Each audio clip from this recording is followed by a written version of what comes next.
አረብ ሀገር ላይ 11 ሰው ህይወቱ ያልፏል። 11 ሰው በቀን ውስጥ አረብ ሀገር ላይ የሞት ፍርድ የተፈረደባት ልጅ ነበረች። 38 ሚሊዮን ብር ሰብስበን ከሞት አድናታታል።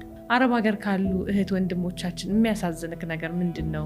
ትክክለኛ ድካምን የምታውቂው አረብ ሀገር ባሉ ሴቶች ነው። እድሜያቸውን እንደ ሻማ እያቀለጡ ለሌላው ብርሃን የሚኖሩ ጀግና ሰዎች የት ናቸው ብትይኝ አረብ ሀገር ነው ያሉት። ወይ ሞት ወይ ደግሞ ሞትን አሸንፎ እዛ ጋር መድረስ። በቀደም 150 ሰው ሞቷል። ከባድ ነው። ድርጅታችንን ከከፈትን እንኳን በዚህ አንድ ወር ውስጥ ከዱባይ 6 አስክሬኖችን ተቀብለናል። ማንን ሰው ፈልጉ ሀገሩን ጥሎ አይወጣም፣ ባህር አይሰደድም፣ መራብን አይመርጥም። ለቤተሰብ እንግዲህ ልጅሽ ሞታለች ተብላ የምትጠብቅ እናት 3 ወር ስትጠብቅ በሞት ውስጥ ማለት ነው። 80% የክፍለ ሀገር ልጅ ነው ስደት ላይ ያለው። ታምኛለሽ? ሳዑዲ አረቢያ ላይ ብቻ 480 ሺህ ሰው ህገ ወጥ አለ መንግስት የሚያውቅ።